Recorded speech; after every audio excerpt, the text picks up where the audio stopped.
What do you actually think before you decide to eat something? Do you usually listen to your body, emotions, or both? Do you often think of how hard your day was? Or how stressed you are? Do you ever think that you deserve to eat just because you've accomplished something? Emotional hunger is more present in our lives than we think. In fact, 4 in 10 American adults are now obese, according to Susan Perry in a MinnPost article. That is what I'm going to talk about today. I'm going to tell you how important it is for our health that we overcome emotional hunger as we learn how to change our minds about food. Now that I told you what I'm going to talk about regards emotional hunger, let's talk about what's emotional hunger and how we can overcome that and why that is so important. According to Mayo Clinic, emotional eating is a way to suppress or soothe negative emotions such as stress, fear, anger, boredom, sadness, and loneliness, which triggers might include relationship conflicts, work or other stressors, fatigue, financial pressure, and health problems. Most of the time, we don't even think of the fact that we feel emotional hunger. We simply eat. However, if we think about it, the human body wasn't made to be eating all day long. If we think about the beginning of the world, men used to eat for survival. They had to kill and work hard to eat animals. Men also ate healthier at the time since processed food wasn't a thing. And our bodies are made to go hours without eating. That being said, when was the last time that you actually were able to feel physical hunger? When was the last time that you actually felt your stomach asking for food? Now, when was the last time that you ate, but if you think about it, you were actually full, or maybe you just needed some water?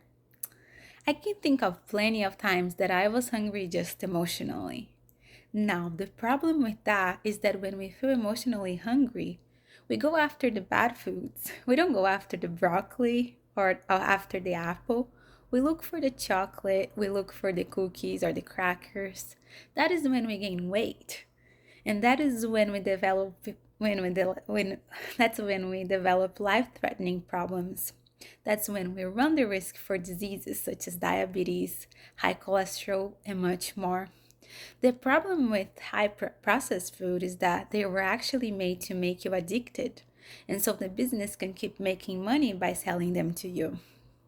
You can just say, "Oh, I'm just gonna have one M&M," yeah, because you just be wanting more and more of them.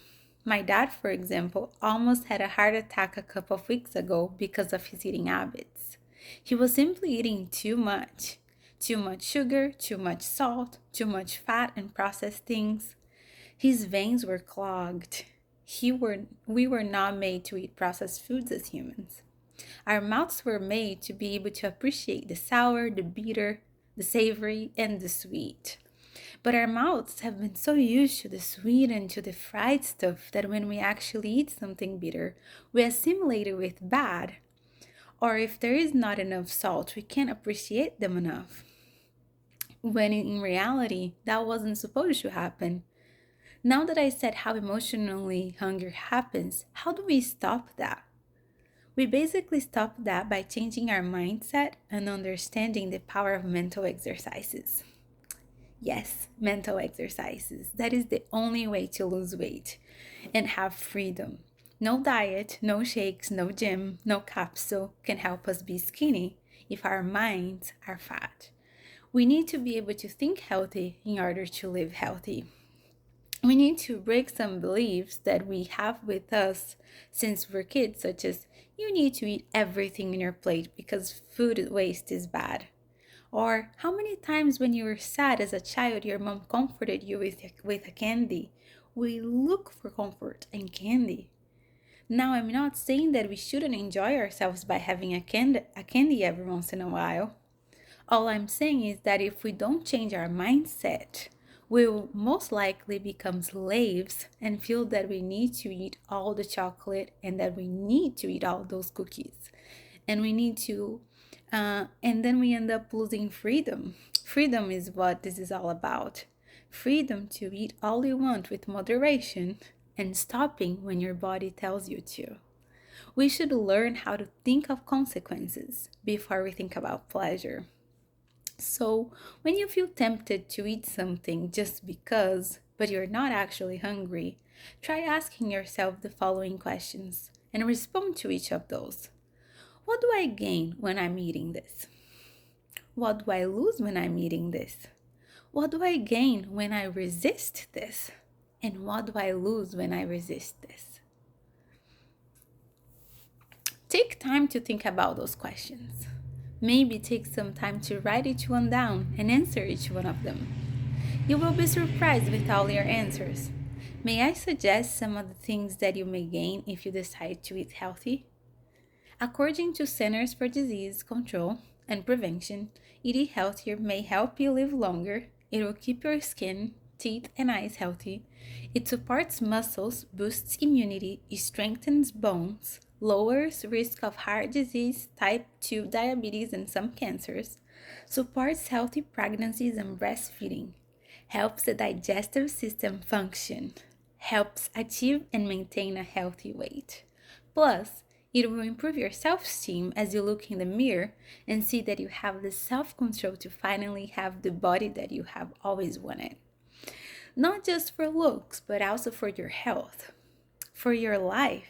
You will be able to put on that beautiful outfit that now fits you. You deserve more than a chocolate. You deserve your self-esteem and enthusiasm to live your life back. Now that I told you all the benefits of eating healthy and why we should change our mindsets, I would like to conclude my talk by saying that more than anything, we should be free, and that no diet will make you skinny if you don't start making your mind skinny. Now, I'm not saying that you won't be able to eat the things that you like, but at this time, you will no longer be a slave to them, but you will be in control.